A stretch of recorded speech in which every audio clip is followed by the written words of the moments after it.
gente, tudo bem? Meu nome é Ana Flávia, eu sou estudante da faculdade FMU. Atualmente eu tô cursando História, né? E eu tenho que fazer essas videoaulas pra vocês referente ao meu estágio, tá? Na aula de hoje nós iremos falar um pouco sobre a resistência indígena, tá? Resistência indígena focando no processo histórico colonial, né, da América Espanhola, tá? Então, assim, com todos os problemas trago, né, por conta da colonização moderna dos países europeus sobre os países da América, né, vimos o quanto diversos grupos sociais eles realmente foram marginalizados, né, e enquadrados realmente como inferiores durante todo esse processo histórico, tá? Mas a gente precisa sempre olhar a história, né, com uma visão um pouco diferenciada, não olhando para os índios com o olhar europeu, né? A gente precisa problematizar esse olhar, né? O índio, ele foi agente ativo de sua própria história, de seu próprio processo histórico, né? Principalmente com diversos atos de resistência contra toda essa exploração, tudo aquilo que estava lhe sendo imposto. Então, a imagem do índio, ela sempre foi muito estereotipada, né? Então, inferiorizada principalmente pelos europeus, né? Colocando os índios sempre como bárbaros, como selvagens, como não civilizados, como preguiçosos, contra o progresso, né? E sempre usando isso como justificativa para legitimar a escravidão, né? E legitimar uma guerra justa, né? Uma guerra civilizatória. Né? Então, assim, essa visão totalmente estereotipada que nós temos do indígena, né? Ele perpetuou desde aquela época até os dias de hoje, né? Até mesmo depois do fim da escravidão, até depois, né, do fim do trabalho compulsório, né, e principalmente no século XIX, né, com os ideais científicos que foram criados naquela época sobre superioridade e inferioridade de raça, né, maior ou menor inteligência, enfim, toda essa mentira, toda essa preconceito pautado em ciência, né, pautado na ciência.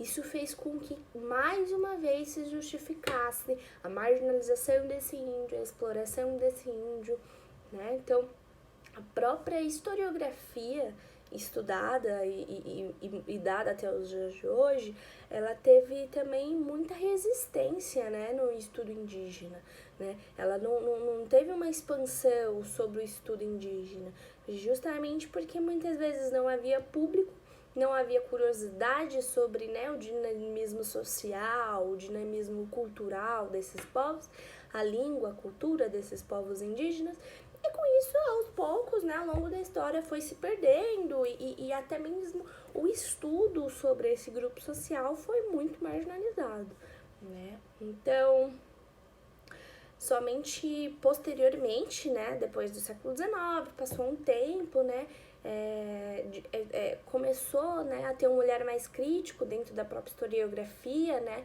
sobre o assunto.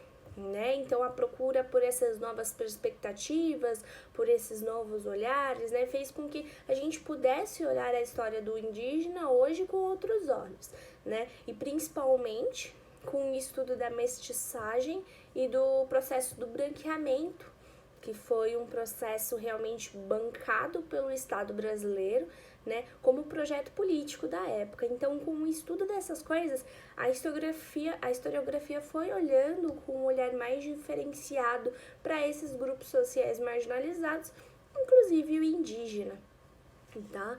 Mas, assim, a historiografia tradicional ainda permanece até os dias de hoje, né, com cercando o índio ainda com termos de bom selvagem, o verdadeiro índio, né? O vendo sempre como pacífico, como à mercê das tragédias, à mercê da história branca, né? E à mercê da exterminação do seu tempo, tá? Essa historiografia tradicional permanece até os dias de hoje, né? E é colocada muito isso no nosso dia a dia. Né? Até hoje as escolas, no dia do índio, ainda pinta as crianças, coloca peninha vida que segue, né? Então, assim, o índio é muito estereotipado, mas questionar de fato a trajetória histórica desse índio, as consequências causadas neles por conta do processo de exploração e de colonização, né? O índio nos dias atuais são perguntas que não são questionáveis por essa historiografia tradicional, né? Porque o índio ele só é estudado realmente quando é através da história do branco, né? Então, assim, se você for olhar por um olhar mais fundo os estudos dos índios, né, suas estruturas sociais, enfim, vemos que a gente tem, né, a gente consegue perceber diversas formas de resistência, né, na América colonial. E essas formas de resistência são diversas, né? Então, se a gente olhar com um olhar mais profundo, a gente vê que muitos termos que os índios realmente sofreram, foram estereotipados, realmente não fazem sentido na prática, né? Então, assim, a resistência indígena, ela se deu principalmente na queima de grandes plantações, né? Então, assim, a terra era do índio, veio um grande senhor de terra, meteu um latifúndio lá. O índio se revoltava contra aquilo, queimava as grandes plantações desses grandes latifúndios, né? E matavam os gados desses latifúndios, né? Matavam também vacas, enfim. Eles tinham uma prática muito boa de adentrar o sertão, né? Da América, enfim. Então, eles tinham também, por exemplo, formas diferentes de organização nas batalhas, né? Porque o europeu ele era acostumado a ir realmente pro confronto direto, em campo aberto, né? Já o indígena não, né? Eles utilizavam técnicas de medo, de gritos, né? Eles separavam grupos, separavam pessoas por dentro da mata, então eles davam ataques por diversas formas, né? Então, isso também é uma forma de você resistir, de você lutar, né? Então, eles utilizavam armas brancas também, né? Tinha algumas tribos que já manipulavam o aço, então eles faziam essa construção do armamento, né? Então, assim, foram vários atos, né, que foram de resistência e não foram de aceitação sobre a exploração que estavam lhe sendo impostas, né? A invasão da terra, né, de suas terras, nos seus espaços geográficos, era algo que trazia muita revolta, né, a esses índios, né, visto que a terra ela é um local muito sagrado para esse índio, né, um local de prosperidade, de culto de seus antepassados, né? Então, assim, fora que a terra ela é o local que traz alimento, que traz frutos, né? E que sustenta a vida de todos dentro da tribo. Então, a terra era realmente um local de que a tomada dessas terras deles trazia realmente muita revolta, né? Porque, além de ferir o seu espaço físico, feria também, né, sua cultura, sua religião, suas crenças, né? Então, o ataque era iminente, né? No caso de ocupação dos seus territórios. Não importando qual era o inimigo, né? Independente se fosse uma tentativa de ataque para a tomada das terras de outras tribos, independente se fosse de europeus, independente se fosse de árabes, enfim, a terra é um importante instrumento, né? Um importante sinônimo de resistência, de luta deles e principalmente da cultura, né?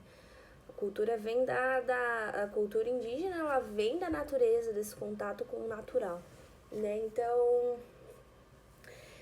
isso os europeus aproveitavam bem, né? Porque como eles sabiam desse tipo de situação, muitos grupos europeus, eles faziam meio que pazes com outras tribos e aí atacavam outras tribos, faziam parceria, né, com alguma tribo que atacava outra tribo e aí, enfim, e aí muitas vezes criavam atrito entre essas tribos e tomavam proveito disso, toda essa situação, né? Então, outra forma de resistência também, né, que esses índios tinham era na aceitação da catequização, né, para que assim eles não se tornassem mão de obra escrava ou de certo modo de trabalho compulsório e diminuía, né, a morte da sua tribo e a resistência ao trabalho forçado. Então, muitas tribos indígenas viram na catequização como uma forma de resistência, né? Então, muitas vezes esses índios eles buscavam os missionários para se entregar, né? Tudo como realmente uma forma de resistência, né? Dele como indivíduo e também dele como resistência de sua tribo, de seus costumes, de suas religiões, né? Porque a sobrevivência é uma forma de resistência. Então, eles viam nisso uma alternativa legal de sobreviver e de não ser escravizado e de não acabar com a sua tribo, né? Então, outro fator também que é de resistência que esses índios faziam era a não obediência do homem branco, a não obediência dos senhores da terra, né? E a fuga deles quando eram encarcerados, né? Então, assim, era uma tática muito usada por esses indígenas e também eles utilizavam bastante da persuasão, né? Então, quando eles começaram a perceber que realmente o europeu estava se aproveitando, né, dessa briga entre tribos para tirar proveito, então eles começaram a persuadir, né, algumas tribos para se juntarem e lutarem contra o inimigo comum, que o inimigo comum na época era o europeu, né, fazendo com que cada vez mais fosse se retardando esse avanço europeu sobre o sertão, né, porque o primeiro contato do europeu na América foi pela costa, né? Pela costa do oceano. Então, retardar esse adentramento do europeu para o sertão era uma forma muito de resistência, porque eles conheciam muito a terra, né? E fazer com que os europeus demorassem mais para conquistar mais espaço, mais território, foi também uma forma que eles encontraram de resistir a toda essa colonização e opressão. Eu vou ler um trecho agora de uma historiadora chamada Maria Leônia Chaves de Rezende, que ela fala um pouco sobre essa resistência indígena, né? E ela fala assim: principalmente no caso dos Puri e dos Botocudo, eles repetidamente iniciavam ataques em territórios recentemente ocupados e, em alguns casos, até em territórios já considerados firmemente controlados pelo poder colonial. Os índios, em suma, eram ao mesmo tempo vítimas e perpetradores de violência. Naturalmente, até a mais cuidadosa leitura de fontes escritas pelos colonizadores pode apenas dar uma breve visão de como essa luta era vista pelos índios. No entanto, tal análise sugere claramente que eles se comportavam de forma muito diferente da que os colonizadores retratavam, como a natureza irracional da resistência indígena. Então, assim, é muito complicado a gente ver dados sobre os índios da época, porque o que acontece? A história era contada pelos colonizadores, a história era contada pelo europeu branco. Então, tudo o que acontecia era retratado através de documentos por uma visão do colonizador, não do colonizado. Então, muitas vezes, esses colonizadores, eles retratavam o índio como irracional e que a resistência dele era apenas de bate e volta, né? Tipo, de ação e reação. Só que não. A gente vai estudando, a gente vai vendo que não, a resistência era uma resistência coordenada, era uma resistência pensada, né? E que o índio era agente, sim, de sua própria resistência e seu próprio processo histórico, né? Então, assim, os indígenas, eles nunca aceitaram esse processo de dominação de forma passiva e muito menos de forma irracional, né? Todos os seus processos de luta e de resistência, eles foram sempre apagados na historiografia tradicional, né? Pois eles queriam mostrar que o europeu foi muito bondoso em trazer a civilização, a catequização, né? A essas bestas selvagens que estavam perdidos num continente perdido, né? Na verdade, nada estava perdido, as coisas aconteciam como tinha que acontecer, como o processo histórico de cada civilização mandava, né? E aí o europeu realmente se viu no direito de não, de que eles têm que ser igual nós e vamos explorar e vamos se aproveitar da situação, né? Então, assim, a historiografia tradicional, ela não mostra esse lado, né? Ela não mostra que realmente os índios, eles reagiram e reagiram de forma racional e não foi de forma passiva. Porque eles querem mostrar um lado bondoso desse europeu.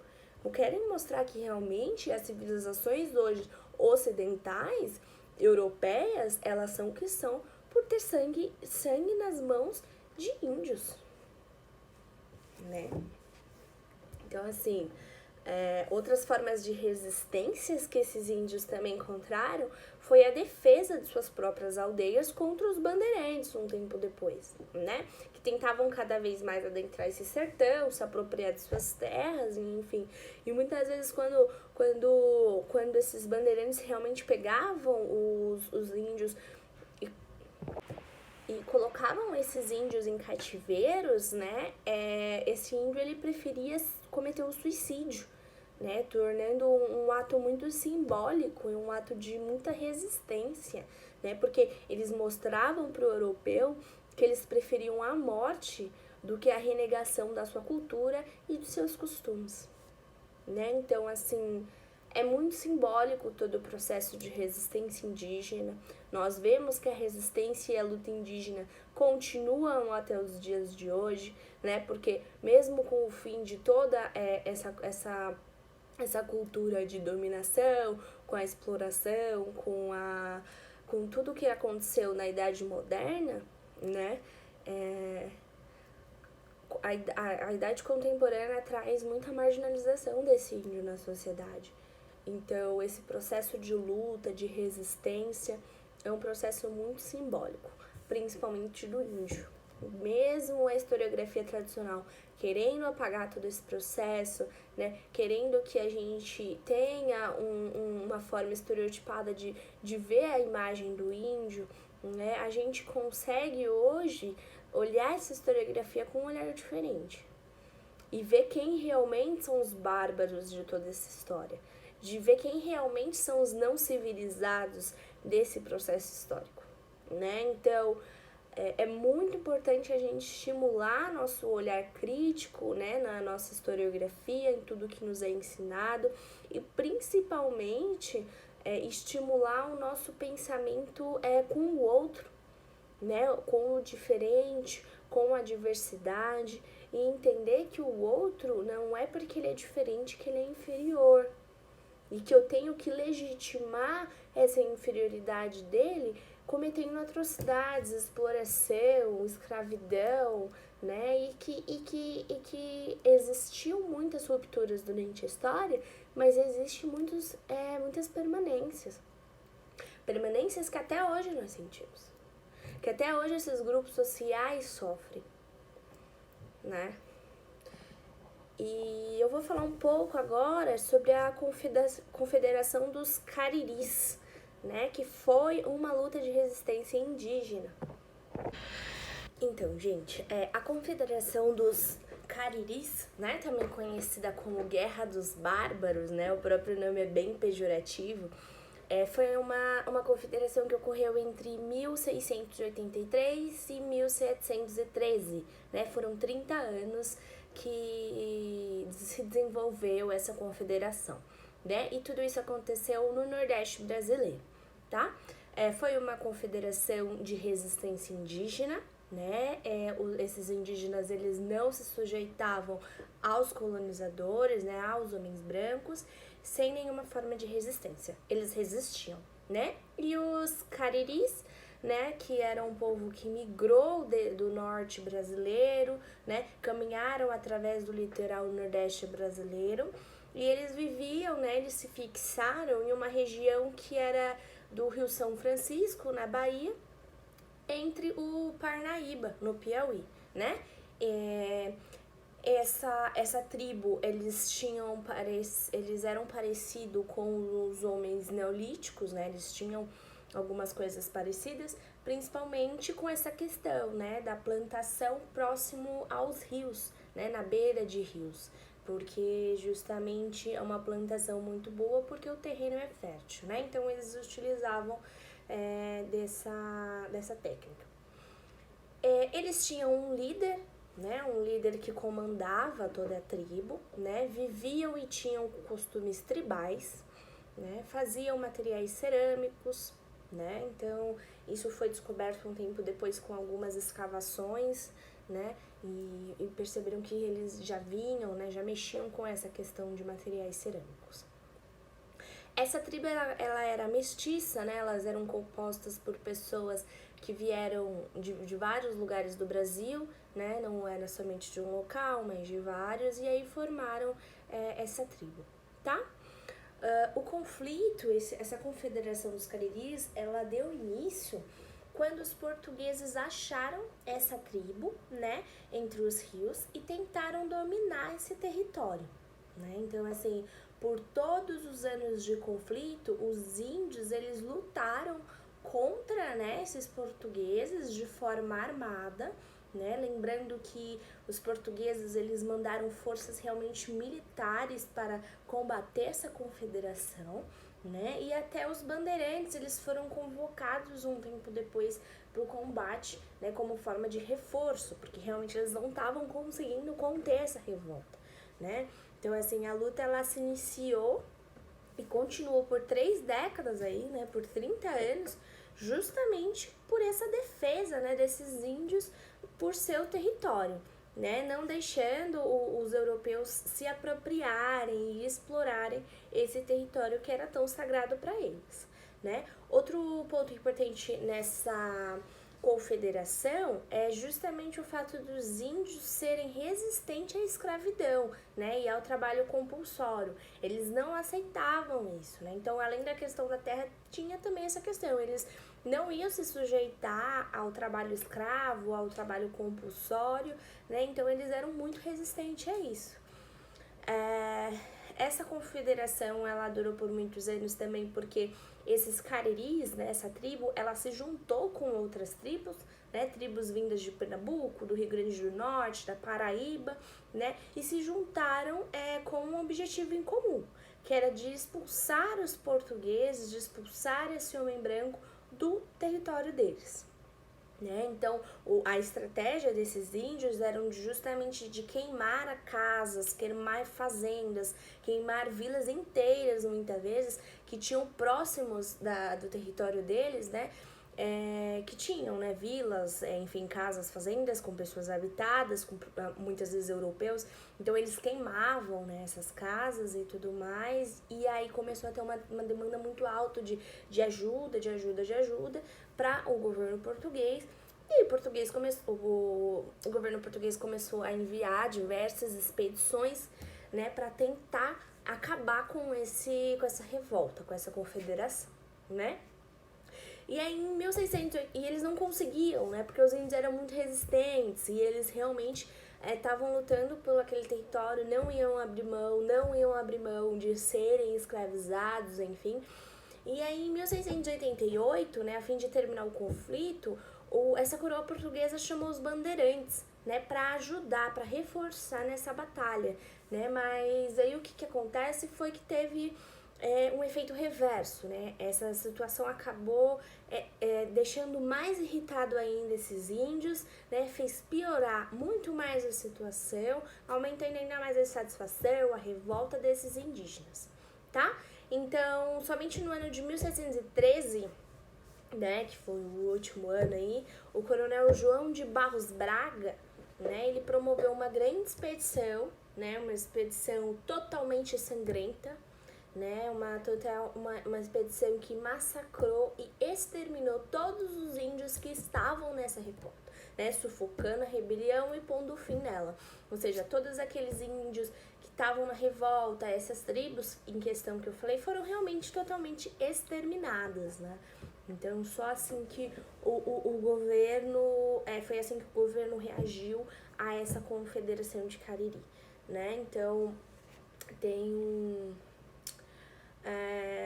o Capistrânio de Abreu relatou no livro Capítulos de História Colonial o seguinte trecho que eu vou ler para vocês. Faltam documentos para escrever a história das bandeiras. Aliás, sempre a mesma. Homens munidos de armas de fogo atacam os selvagens que se defendem com arco e flecha. A primeira investida morrem muitos dos assaltantes e logo desmaia-lhes a coragem. Os restantes, amarrados, são conduzidos ao povoado e distribuídos segundo as condições em que se organizou as bandeiras. Foi assim que, violentamente sufocada militarmente, extinguiu-se a Confederação dos Cariris, num episódio da história do Brasil, ao qual a historiografia luso-brasileira da altura chamou Guerra dos Bárbaros, né? Então, até mesmo quando os índios estão tentando, né, lutar por aquilo que já era seu, né, que era realmente a terra, lutar contra a exploração, lutar contra a colonização, o Estado, enfim, a coroa portuguesa, a coroa europeia, eles foram muito resistentes. E assim, se for para exterminar tudo que eu tenho a chance de acabar essa guerra, essa revolta, eu vou fazer isso. E foi realmente o que eles fizeram, e sem dó, enfim. E foi assim que acabou essa revolta. Mas assim, é um episódio muito importante na história brasileira que mostra realmente essa resistência indígena, né, de combate armado, de falar, não, aqui vocês não vão mexer, e enfim, né. Os índios, eles procuraram se adaptar realmente durante um tempo às novas realidades que foram sendo impostas a eles, né, não deixando sua cultura, seus costumes, suas religiões serem apagadas ou destruídas. E eles davam novas ressignificações aos seus costumes, né, até os dias de hoje. E lutam através de várias formas por sua sobrevivência, né. A sobrevivência, ela é realmente o maior ato de resistência de um povo, né.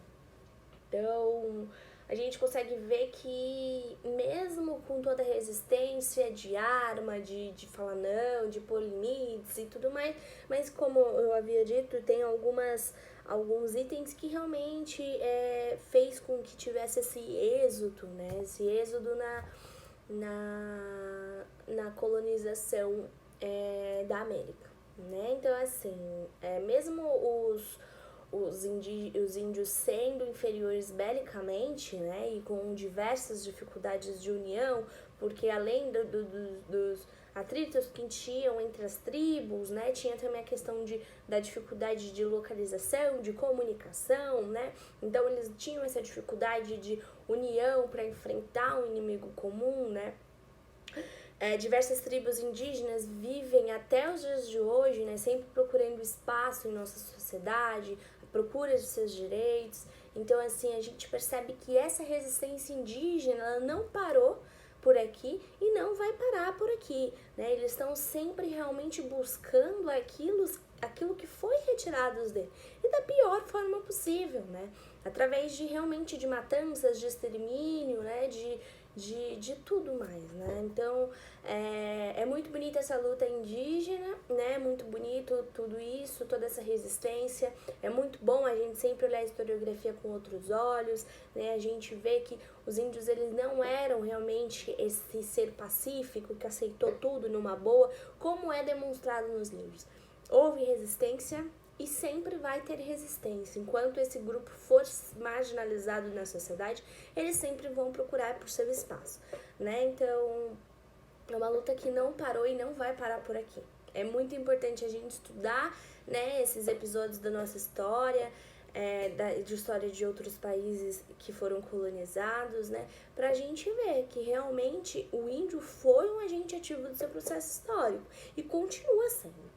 Né? Então, toda forma de resistência, de sobrevivência, né? É muito importante a gente dar uma ênfase maior nisso quando a gente estiver estudando aí essa história do índio, tá? A nossa aula acabou por aqui. Vamos responder agora uma questãozinha que eu preparei para vocês referente ao que a gente estudou nessa aula, tá? E é isso. Obrigada, gente. Tchau, tchau. Bom, pessoal, então vamos lá. Eu fiz essa questão pra gente exercer um pouco do que foi falado nessa aula, né? Do que foi ensinado nessa aula. E vamos tentar resolver elas junto, tá bom? Então vamos lá. leia o texto e responda a questão a seguir. A luta dos povos indígenas pela defesa e reconhecimento de seus direitos foi persistente na história. Este prolongado processo de reivindicações e reconhecimento plasmou-se nas últimas décadas, né? Então, vamos lá. Eu peguei esse trecho de um texto chamado Comissão Econômica para a América Latina e o Caribe, CEPAL, tá? Os povos indígenas na América Latina. Foi um texto produzido em 2015, né? E o que é bacana de entender nesse trecho é justamente que ele fala, né, que as reivindicações e reconhecimento desse povo indígena plasmou-se nas últimas décadas, ou seja, então é algo recente, né? É algo que está acontecendo, é algo contemporâneo, né? Essas reivindicações e esse reconhecimento que o povo indígena procura, tá? Então vamos lá. Cite alguns tipos de resistências indígenas que teve no Brasil colônia. Então, assim, o texto ele realmente refere-se a algo mais contemporâneo, né, a uma luta mais contemporânea, mas ao mesmo tempo pede, né, pra gente falar alguns tipos de resistência que tiveram no Brasil colônia. Ou seja, uma questão que demonstra pra gente que que essa resistência é algo que aconteceu no Brasil colônia, né, século XV, XVI, XVII, né, mas que ainda permanece até os dias de hoje, né? Até décadas mais recentes, né? Então é bem legal a gente fazer esse contraponto nessa questão. Bom, vamos lá responder o que a questão está pedindo pra gente. Alternativa A. Tipo de resistências indígenas que teve no Brasil colônia. Alternativa A. Obedecendo os portugueses e entregando a eles sua força de trabalho. Então foi isso que os indígenas fizeram? Eles entregaram e obedeceram os portugueses e, né, os espanhóis, enfim, os europeus de forma geral, e deram a sua força de trabalho a eles? Não, né? Na aula de hoje a gente percebeu o quanto o povo indígena realmente resistiu de diversas formas a toda essa exploração, a todo o colonialismo. Então a alternativa A não pode ser. B. Sendo gentil com os europeus e acreditando que a invasão de seus territórios seria melhor para o seu futuro? Então, foi isso realmente que aconteceu, né? Esses indígenas, eles foram gentis com os portugueses, os europeus, e realmente acreditaram que seria melhor para o seu futuro essa invasão europeia? Né? Não, né? Pela aula que a gente teve, a gente realmente viu que foi um processo realmente exploratório e foi um processo realmente de luta, né? Não foi algo que foi entregue de mão beijada ou algo do tipo, né? Então, a alternativa B não pode ser. Alternativa C, defendendo as aldeias dos bandeirantes, atacando fazenda e pelas fugas. Né? Foram formas de resistência que os índios encontraram? Sim, essa é uma alternativa correta, né? Realmente os indígenas, eles defendiam as suas aldeias, né? Na aula de hoje a gente percebeu o quanto a terra, né? Enquanto o espaço geográfico para eles eram realmente uma ferramenta muito fundamental, né? Tanto uma ferramenta de resistência, quanto uma ferramenta de prosperidade, de sobrevivência. Então, eles realmente defendiam suas terras, suas aldeias, né? Dos bandeirantes e de todos aqueles que realmente tentassem atacá-los ou tirar essa terra deles, né? Independente se fossem europeus, se fossem bandeirantes, se fossem outras tribos, né? Então, a importância da terra para o indígena é muito grande. Então, sim, defendiam as aldeias dos bandeirantes e isso, sim, era uma forma de resistência. 2, atacando fazendas, sim, né? Então, uma forma que eles viam de expulsar esses portugueses da terra que eram deles, eram atacando, né? Fazendas, atacando aldeias, né? Que eram vilas que eram realmente portuguesas, de descendências portuguesas e europeias de forma geral, né? Então, correto também. E pelas fugas, né?